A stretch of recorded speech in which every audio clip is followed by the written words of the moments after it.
Et nous allons donc dire que le Coran de Hafsa, il est diffère avec celui d'aujourd'hui.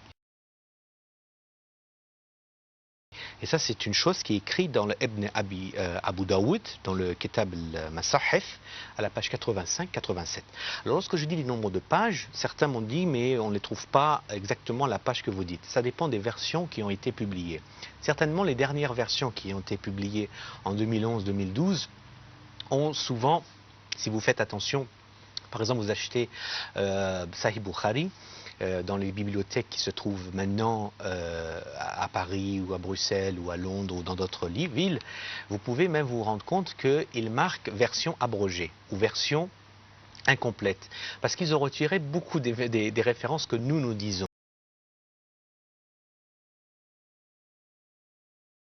Donc ils se sentent très touchés, ils savent très bien que beaucoup de choses qui est sahih, normalement qu'on parle de sahih Bukhari, c'est-à-dire que toutes les références qu'ils ont, ça doit être sahih, mais ils les ont retirées. Mais là, quand je vous parle d'Ibn Abu Daoud, on parle effectivement de la version qui a été imprimée il y a 20 ans, si je ne me trompe pas, à la page 85-87, et qui dit que, je vous lis donc la tradition, Ubaydullah nous a rapporté d'après Nafi. Hafsa ordonna à un de ses captifs de lui écrire un codex. Elle lui dit, lorsque tu arriveras au passage, observe exactement les prières, notamment la prière du milieu. Donc la version, c'est une tradition qui est rapportée par Hafsa. Ubaydullah nous a rapporté, d'après Nafi, Hafsa ordonna à un de ses captifs de lui écrire un codex. Elle lui dit, lorsque tu arriveras au passage, observe exactement les prières, notamment la prière du jour, donc du milieu. Acquittez-vous de ce culte envers Dieu dévotement. Ne l'écris pas avant que je ne te le dicte, de la façon dont je l'ai entendu réciter par l'envoyé de Dieu. Et lorsqu'il parvient à ce passage, elle lui ordonna d'écrire, observez exactement les prières, notamment la prière du milieu du jour et la prière de l'après-midi, Asr. Acquittez-vous de ce culte envers Allah dévotement. Donc, là, il est bien dire que la version de Hafsa, elle a ajouté la prière de l'après-midi après la prière du milieu.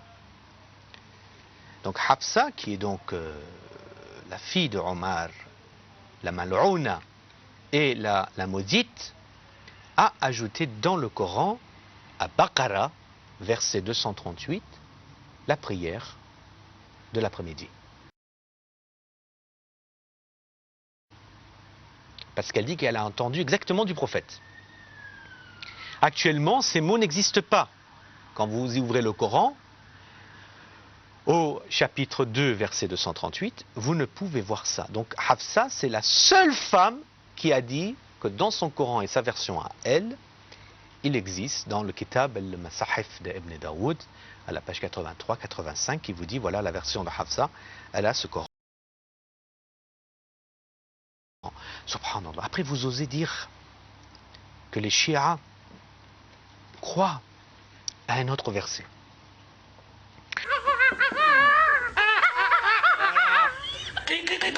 Donc rapidement sur Omar ibn Khattab, je voudrais juste dire, donc Omar ibn Khattab, il avait dit dans Sahih al-Bukhari, donc le volume 9 et page 212, il avait dit donc s'il n'avait pas peur que les gens ils disent qu'Omar il a rajouté, il aurait rajouté en fait le verset de la lapidation de ses propres mains dans le Coran.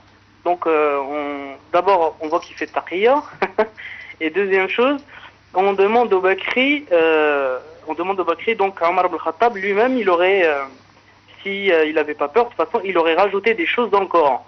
Donc il aurait falsifié lui-même de ses propres mains le Coran. Déjà là, il falsifie de sa propre bouche le Coran. Et je voudrais revenir sur, vous avez parlé du Coran de Hafsa. Moi, j'ai le Coran de certains compagnons et de leur propre bouche. Donc dans le Coran, Allah subhanahu wa ta'ala il dit, donc dans le surat Les Coalisés, verset 6, et le prophète a plus de droits sur les croyants qui n'en ont sur eux-mêmes, et ses épouses sont leurs mères. On trouve dans le tafsir de Tabari, donc qui est rapporté, il dit, Il dit certains de nos compagnons, ils avaient l'habitude de réciter le prophète a plus de droits sur les croyants qu'ils n'en ont sur eux-mêmes, et ses épouses sont leur mère, et il est leur père. Donc tradition 21 597. Et on retrouve la même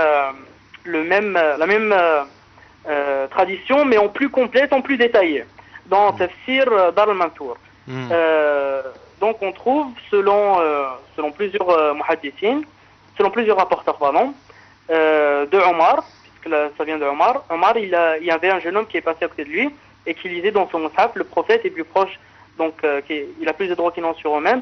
Et là, il rajoute, et il est leur père. Et là, Omar, il dit, qu'est-ce que c'est que ça? Est-ce que tu peux m'expliquer? Le jeune homme, il a dit, c'est exactement en arabe, c'est le mushaf de Ubayd ibn Ka'b. Il dit, vraiment, c'est le mushaf de Ubayd ibn Ka'b. Et là, Omar, il est parti voir le compagnon, Ibn Ka'b, il lui a demandé sur cet ajout, et Ibn Ka'b, moi j'étais occupé dans le Coran, et vous étiez occupé avec le commerce, et tout ce qui concerne le commerce. Donc, dans le Tafsir Dar al-Mansour, il est clairement mentionné, c'est le mushaf de Ibn Ka'b.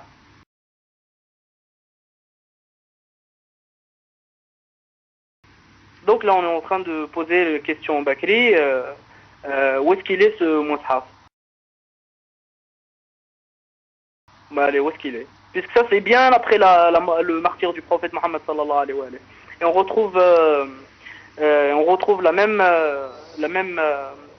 riwaya, rapportée par Suyuti, et rapportée aussi par Al-Bayhaqi, et dans leur sunan qui disent que là, c'est Ibn Abbas qui dit la même chose, il récite le même verset, juste il l'interfère, et il dit, et il est leur père. Et donc là, on demande là au Bakri où est-ce qu'il est, ce mushaf de Ibn Ka'b.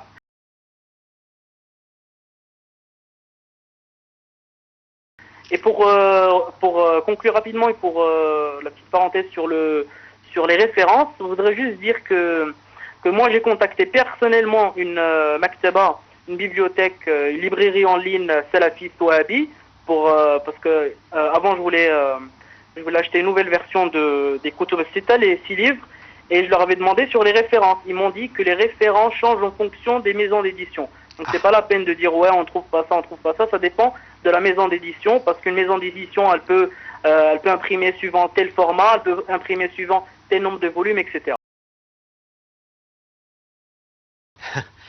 Il y a des versions qui sont nouvelles, qui sont abrogées et retirées. Pourquoi elles sont retirées? C'est ça la question. Pourquoi ils ont des choses à cacher? Si vous êtes dans le droit chemin,